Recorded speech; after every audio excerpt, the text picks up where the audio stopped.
नमस्कार मित्रांनो, माझे नाव अथर्व डॉक्टर मी इयत्ता पहिलीमध्ये शिकतो. शाळेचे नाव जिल्हा परिषद प्राथमिक शाळा मठपिंपरी.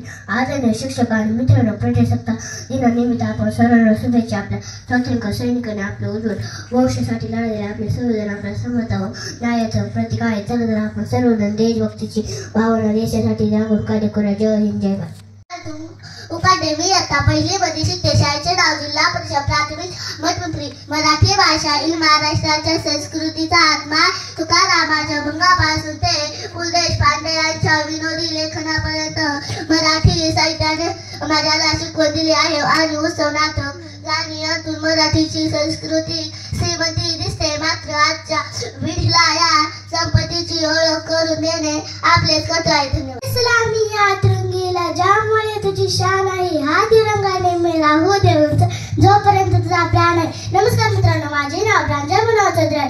आज मी तुम्हाला भारतीय प्रजासत्ताक दिनाविषयी थोडीशी माहिती सांगणार आहे. ती तुम्ही शांतपणे ऐकावी ही नम्र विनंती. मित्रांनो, आज 26 जानेवारी भारताचा प्रजासत्ताक दिन आहे.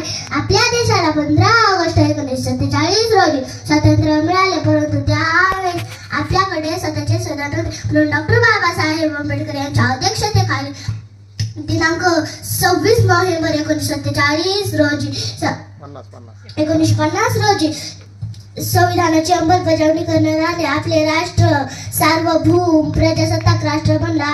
त्यामुळे हा दिवस प्रजासत्ताक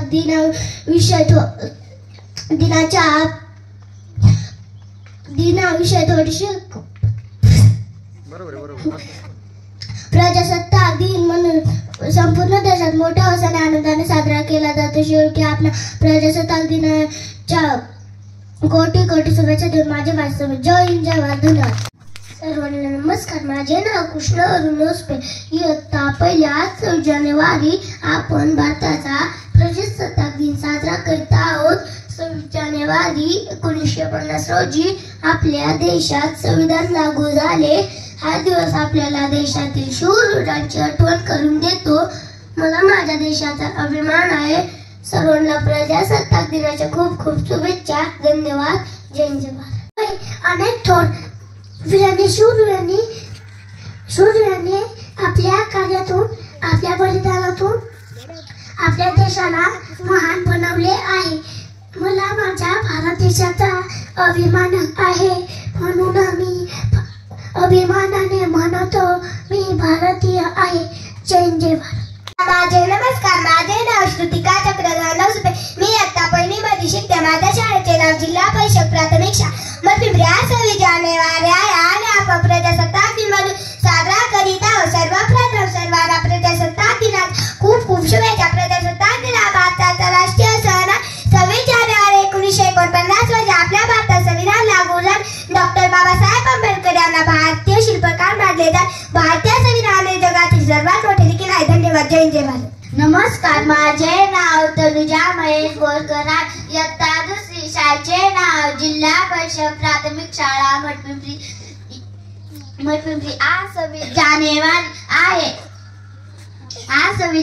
आहे. हा दिवस याचा उत्तम आदर्श आहे. हिंदू, मुस्लिम, ख्रिश्चन, शीख आणि इतर धार्मिक लोकांना मिळून हे प्रजासत्ताक घडवले आहे. आपले संविधान सर्व धर्म, भाषा आणि संस्कृतींना हक्काची जाणीव करून देते. धन्यवाद. जय हिंद. सर्वांना नमस्कार. माझे नाव तनुजा राहुल फाळके. इयत्ता दुसरी. शाळेचे नाव जिल्हा परिषद प्राथमिक शाळा मठपिंपरी. प्रिय मित्रांनो, प्रजासत्ताक दिनाच्या या शुभ दिवशी आपण आपल्या संविधानाच्या आदर्शांना सलाम करतो. भारतीय संविधानाने महिलांना समान अधिकार दिले आहे. मात्र प्रत्यक्षात अजूनही अनेक अडचणी आहेत. महिलांना सक्षमीकरण हा देशाच्या विकासाचा कणा आहे. महिलांना शिक्षण, आरोग्य आणि रोजगाराच्या संधी देणे ही आपल्या संविधानानुसार आपली जबाबदारी आहे. चला आपली सर्व मिळून महिलांच्या सक्षमीकरणासाठी प्रयत्नशील होऊ आणि संविधानाच्या तत्वांना खऱ्या अर्थाने जीव ठेवू. धन्यवाद. जय हिंद, जय भारत. नमस्कार. माझे नाव जान्हवी अंबराज सातपुते. इयत्ता दुसरी. शाळेचे नाव जिल्हा परिषद प्राथमिक शाळा मठपिंपरी. आज प्रजासत्ताक दिन आहे, जो आपल्या देशाचा इतिहासात एक महत्त्वाचा दिवस आहे. या दिवशी आपण संविधान स्वीकारून प्रजासत्ताक बनवलो. आजचा दिवस देशासाठी योगदान देण्याचा आणि एकजुटीने काम करण्याचा आहे. चला आपल्या हक्कासोबत कर्तव्य पार पांडू. जय हिंद. धन्यवाद. सर्वांना माझा नमस्कार. माझे नाव संजीवनी विनोद शिंदे. इयत्ता 2री मध्ये शिकते. शाळेचे नाव जिल्हा परिषद प्राथमिक शाळा मठपिंपरी. आज 26 जानेवारी हा दिवस आपल्याला आपल्या देशाच्या स्वातंत्र्याचा अभिमान दाखवतो. प्रजासत्ताक दिन म्हणजे संविधानाचा सन्मान, लोकशाहीचा उत्सव आणि एकतेचा परिचय. आपल्या देशाने शिक्षण, आरोग्य, संरक्षण आणि तंत्रज्ञानात उल्लेखनीय प्रगती केली आहे. मात्र देशातील गरिबी, बेरोजगारी आणि असमानता दूर करण्यासाठी आपण प्रयत्न केले पाहिजेत. चला या प्रजासत्ताक दिनी आपण एकजूट राहून देशाच्या प्रगतीसाठी काम करण्याची शपथ घेऊ. धन्यवाद. माझा नमस्कार. माझे नाव शिवम अतुल शेलार. मी इयत्ता 3री मध्ये शिकतो. शाळेचे नाव जिल्हा परिषद प्राथमिक शाळा मठपिंपरी. प्रिय उपस्थित, आज मी तुमच्या समोर एक अशा महान नेत्याविषयी बोलणार आहे ज्यांनी भारतीय स्वातंत्र्याचे प्रतिष्ठान महत्त्वपूर्ण भूमिका बजावली. ब्रिटिश साम्राज्य विरुद्ध लढताना आपल्या प्राणांची आहुती दिली. ते एक नेता होते, लाला लजपत राय. प्रारंभिक जीवन. लाला लजपत राय यांचा जन्म 28 जानेवारी 1865 रोजी पंजाब मधील जगराव येथे झाला. लहानपणापासूनच त्यांच्यात देशभक्तीची भावना होती. त्यांनी त्यांच्या शिक्षणात उत्तम यश मिळवले आणि नंतर वकिली शिक्षण सुरू केले. स्वतंत्र प्रवेश. लाला लजपत राय हे भारतीय महाराष्ट्राचे एक सदस्य होते. सर्वांना प्रजासत्ताक दिनाच्या हार्दिक हार्दिक शुभेच्छा. जय हिंद, जय भारत.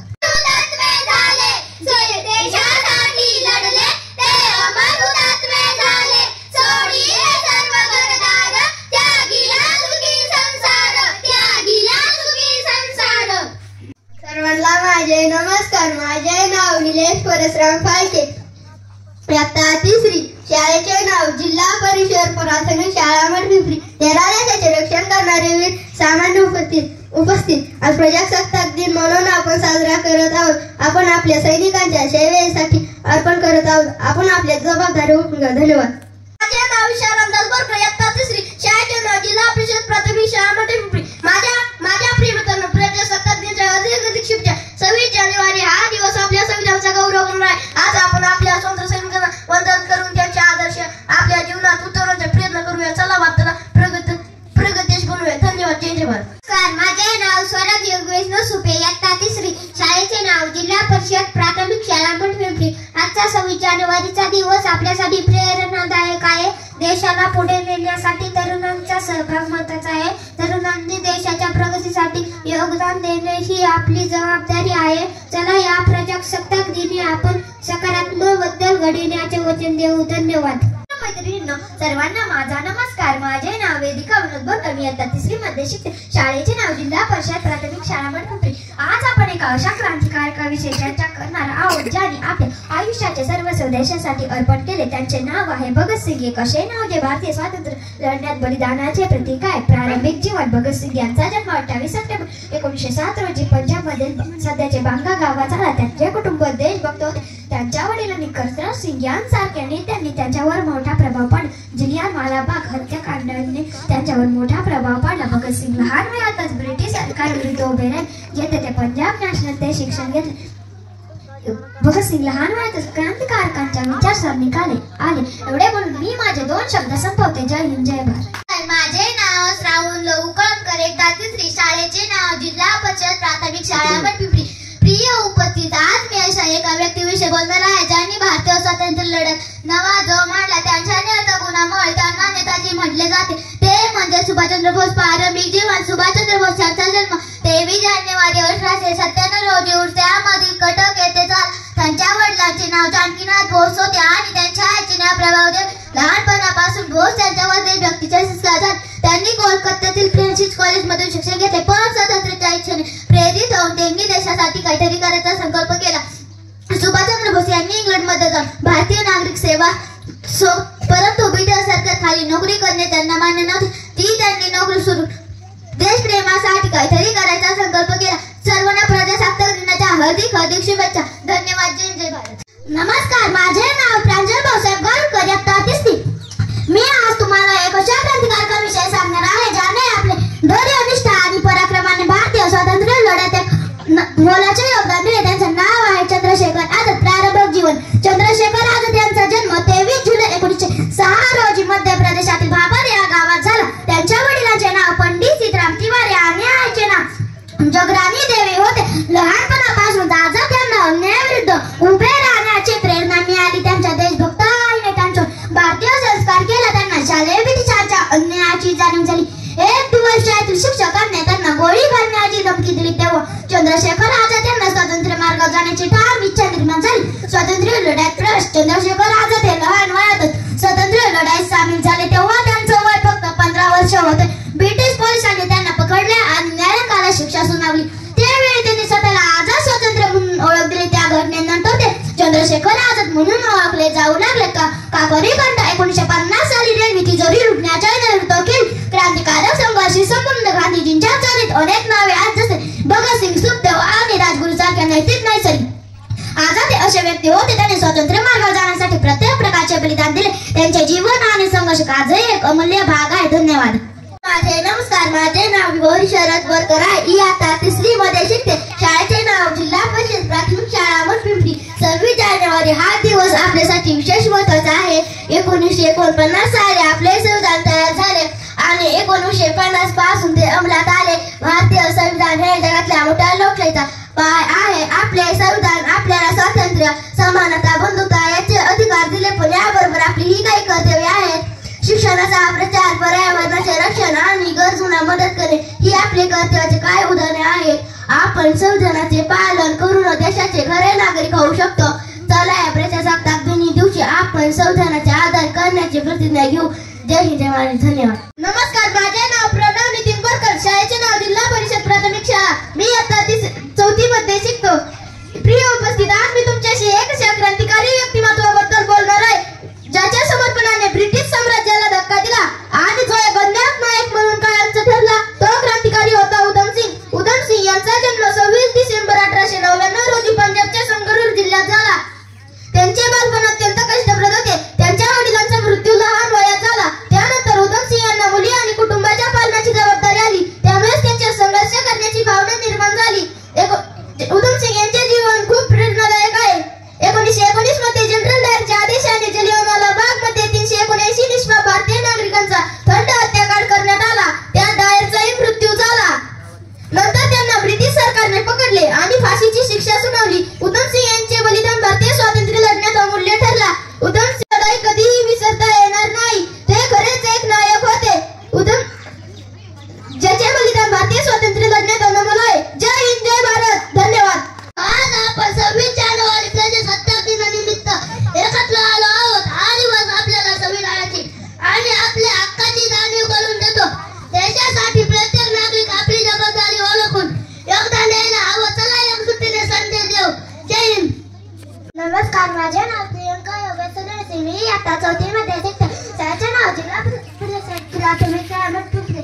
आदरणीय उपस्थित, आजचा 26 जानेवारीचा दिवस आपल्या देशासाठी खूप महत्वाचा आहे. 1950 साली आपण सत्ता झाला आणि एक स्वातंत्र्य भारताचे स्वप्न पूर्ण झाले. प्रजासत्ताक म्हणजेच आपला देश घडवला आहे. एक लोकांनी केलेली लोकशाही. धन्यवाद. जय हिंद, जय भारत.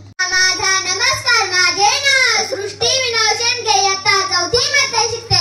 शाळेचे नाव जिल्हा परिषद प्राथमिक शाळा पिंपरी.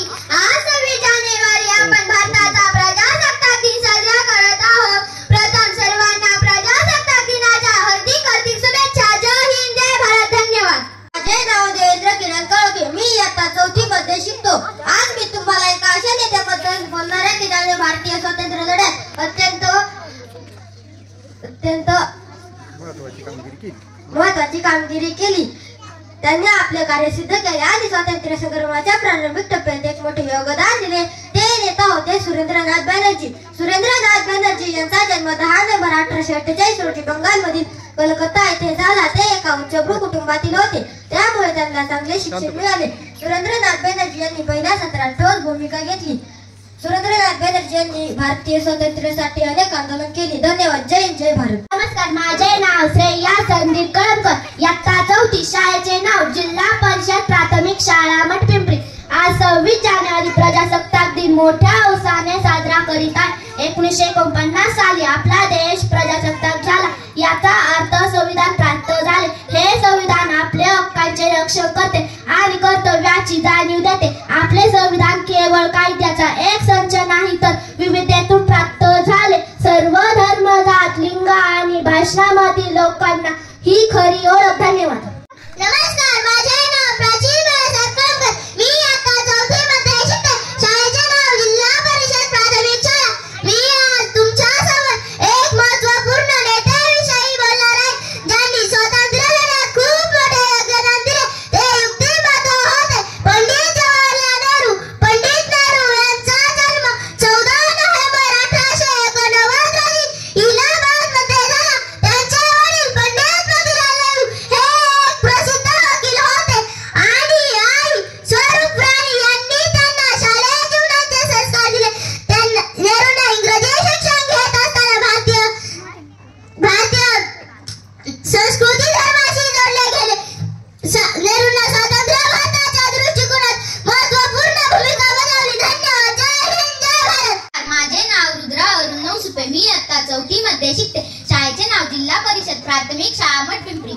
मराठी राजभाषा दिवस हा प्रत्येक भाविकासाठी अभिमानाचा दिवस आहे. दरवर्षी 27 फेब्रुवारीला साजरा केला जाणारा हा दिवस मराठी भाषेच्या सांस्कृतिक, साहित्यिक आणि ऐतिहासिक महत्त्वाचा जागर करतो. हा दिवस मराठी भाषेचे संवर्धन, प्रचार आणि प्रसार करण्याच्या उद्देशाने पाहून जातो. महाराष्ट्र राज्याचे वैभव आणि अस्मिता मराठी भाषेशी जोडलेली आहे. मराठी राजभाषा इसवी सन 10व्या शतकापासून अस्तित्वात आहे. संत तुकाराम, संत ज्ञानेश्वर आणि समर्थ रामदास यांच्या काव्यातून आणि लेखनातून मराठी भाषेला समृद्धतेचा लाभ झाला. संत ज्ञानेश्वरांनी लिहिली ज्ञानेश्वरी. संत तुकारामांच्या अभंगांनी मराठी भाषेला वेगळे स्थान प्राप्त करून दिले. तसेच पुरंदरदासांनी आणि इतर संतांनी मराठी भाषेच्या प्रचाराला पुढे नेले. शिवरायांच्या काळातही मराठी भाषेचा प्रचार सुरू राहिला.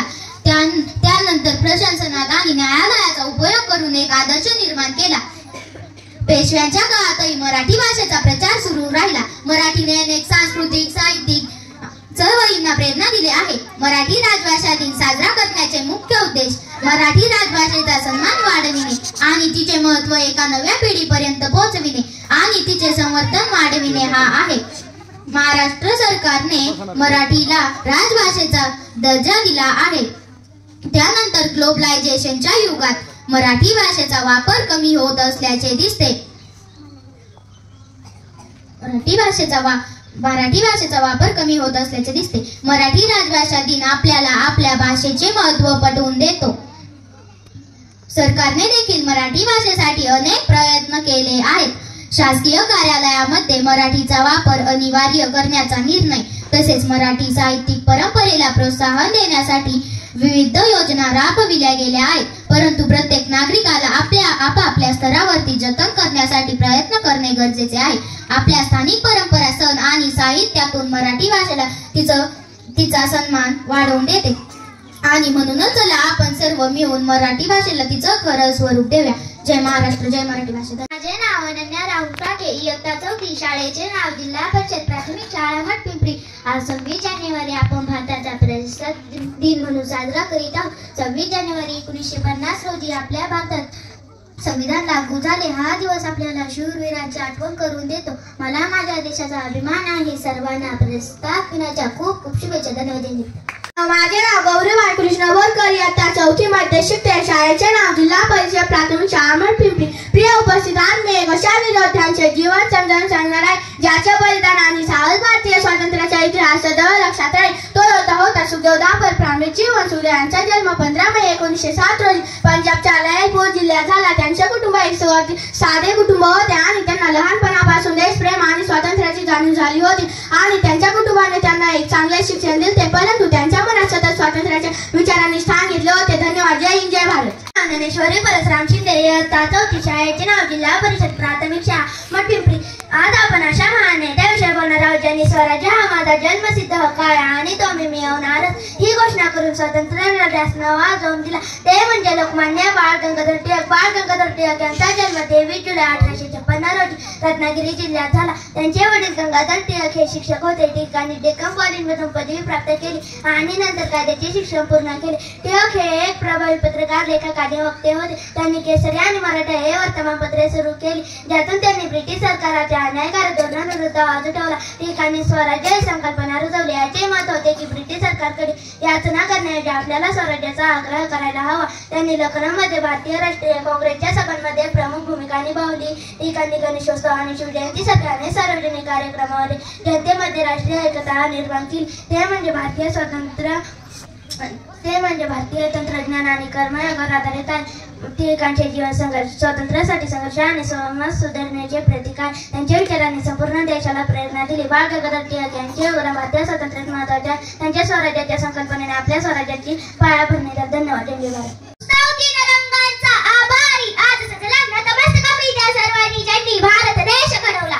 सन्माननीय व्यासपीठावरील मान्यवर, वंदनीय गुरुजन वर्ग आणि येथे जमलेल्या माझ्या प्रिय बांधवांनो नमस्कार. माझे नाव प्रज्ञानंद स्वरूप आहे. मी इयत्ता 4थी मध्ये शिकते. शाळेचे नाव जिल्हा परिषद प्राथमिक शाळा मठपिंपरी. आज मी तुमच्याशी एक महान क्रांतिकारी नेत्याच्या जीवनावर भाष्य करणार आहे ज्याचा विचार आणि संघर्षातही लाखो लोकांना प्रेरणा देतो. त्याचे नाव आहे भगत सिंग. भगत सिंग यांचा जन्म 28 सप्टेंबर 1907 रोजी पंजाबच्या लालपूर जिल्ह्यात झाला. त्यांच्या कुटुंबात देशभक्तीचे संस्कार होते. त्यामुळे लहानपणापासूनच त्यांना स्वातंत्र्य लढ्यात भाग घेण्याची प्रेरणा मिळाली. त्यांनी भारतीय स्वातंत्र्य लढ्याबद्दल वाचन केले आणि त्यांचे स्वप्न स्वराज्य मिळविणे होते. भगत सिंग यांना स्वातंत्र्य लढ्यात प्रवेश हा गांधीजीच्या अहिंसक मार्गापेक्षा वेगळा होता. ते सर्वप्रथम रिपब्लिकन रेडियल श्रेणीमध्ये सामील झाले आणि सशस्त्र मार्ग स्वीकारला. त्यांनी ब्रिटिश साम्राज्याला अनेक मोठ्या क्रांतिकारी कारवाई केली. भगत सिंग यांना 1931 मध्ये दिल्ली असेंब्लीमध्ये बॉम्ब फेकला. हा बॉम्ब फेकण्याचा एक उद्देश केवळ ब्रिटिश सरकारला धक्का देणे आणि लोकांचे लक्ष स्वातंत्र्य लढ्याकडे आकर्षित करणे होते. धन्यवाद. जय भारत. नमस्कार. माझे नाव लक्ष्मी प्रशांत रोकडे. इयत्ता 4थी. शाळेचे नाव जिल्हा परिषद प्राथमिक शाळा मठपिंपरी. आज मी तुम्हाला एक अशा महान व्यक्तिमत्वाबद्दल सांगणार आहे ज्याने स्वातंत्र्य लढ्यात इतिहास एक वेळी लढाई लढली आणि देशवासियांना प्रेरणा दिली. ते महान नेता होते बाळ गंगाधर टिळक. बाळ गंगाधर टिळक यांचा जन्म 23 जुलै 1856 रोजी महाराष्ट्रात रत्नागिरी जिल्ह्यात झाला. भारतीय राजकारणाचे एक शहर होते ज्यांनी स्वातंत्र्य लढ्यात थेट सहभाग घेतला. टिळक यांचे प्रारंभिक जीवन अत्यंत साधे होते पण त्यांच्या बुद्धिमत्तेने आणि धाडसाने ते वेगवेगळ्या सामाजिक आणि राजकीय चळवळीमध्ये अग्रगण्य झाले. स्वातंत्र्य लढ्यात योगदान. बाळ गंगाधर टिळक हे स्वराज्य या कल्पनेचे कडव्या समर्थक होते. स्वराज्य माझा जन्मसिद्ध हक्क आहे आणि तो मिळवून राहील असा त्यांचा घोष होता. भारतीय लोकांना स्वातंत्र्यासाठी एकत्र केले आणि त्यांना ब्रिटिश साम्राज्याच्या विरोधात लढण्यासाठी जागृत केले. टिळक यांना 1908 मध्ये पोर्ट ब्लेअरच्या किल्ल्यात कैद व्हावे लागले परंतु ते अखेरपर्यंत आपल्या आंदोलनाचा अभ्यास करत होते. जय हिंद. जय भारत. धन्यवाद. बालमित्रांनो सगळ्यांना माझा नमस्कार. माझे नाव स्फूर्ती विजय शिंदे. इयत्ता 4थी. शाळेचे नाव जिल्हा परिषद प्राथमिक शाळा मठपिंपरी. आज मी आपल्याला अशा एका महान संतांच्या जीवनाबद्दल सांगणार आहे की ज्यांनी भारतीय समाजातील वाईट प्रथावर आपली लेखणी चालवली आणि भारतीय जनतेला आध्यात्मिक समृष्टीला जागृत केले. ते म्हणजे रामदास स्वामी यांचा जन्म 1608 मध्ये महाराष्ट्रातील जाम येथे झाला. त्यांचे खरे नाव रामकृष्ण एक होते. लहानपणापासूनच त्यांच्या धर्मतंत्रज्ञानाची आणि समाजसेवेची गोडी लागली होती. श्रीराम आणि हनुमान यांच्या भक्तीवर आधारित असलेल्या तंत्रज्ञानाची त्यांना प्रेरणा मिळाली. रामदास स्वामी यांनी मनुष्याचे जीवन आणि समाजाची कल्याण या दोन विमानात भक्तीला रामायण आणि महाभारत वाचन ग्रंथाच्या ओवीच्या स्वरूपात पुनरावलोकन केले आणि समाजातील लोकांना मार्गदर्शन केले. स्वच्छता, नैतिकता आणि तपस्या यावर विशेष त्यांनी जोर दिला. रामदास स्वामींच्या शिकवणीने अनेक घटकांना जागृत केले आणि धार्मिक समृष्टी सुधारण्यास प्रेरित केले. त्यांचे जीवन आजही एक महत्त्वपूर्ण उभे आहे. जय हिंद. जय भारत. धन्यवाद. माझे नाव शौर्य फाळके आहे. आज मी तुमच्याशी एक अशा महान नेत्याबद्दल बोलणार आहे ज्याने भारतीय स्वातंत्र्य लढ्याला एक वेगळी दिशा दिली आणि जगभरात भारताचा आवाज उठवला. तो नेता होता सुभाषचंद्र बोस. सुभाषचंद्र बोस यांचा जन्म 23 जानेवारी 1897 रोजी कटकुडीसामध्ये झाला. त्यांचे वडील एक जनकचंद्र बोस एक प्रमुख वकील होते आणि त्याच्या कुटुंबात उच्च शैक्षणिक परंपरा होती. सुभाष बोस यांना प्राथमिक शिक्षण घरातूनच मिळाले. त्यांनी कलकत्ता विश्वविद्यालयातून बॅचलर ऑफ आर्टचा कोर्स पूर्ण केला आणि नंतर इंग्लंडमधून ICSची परीक्षा उत्तीर्ण केली. सुभाषचंद्र बोस यांच्या स्वातंत्र्य लढ्यात प्रवेश 1921 मध्ये गांधीजींच्या नेतृत्वाखाली सुरू झाला आणि ते भारतीय राष्ट्रीय काँग्रेस सदस्य होऊन स्वातंत्र्य लढ्यात भाग घेतला, परंतु गांधीजींच्या अहिंसा मार्गाशी त्यांचा मतभेद झाला. धन्यवाद. जय हिंद, जय भारत.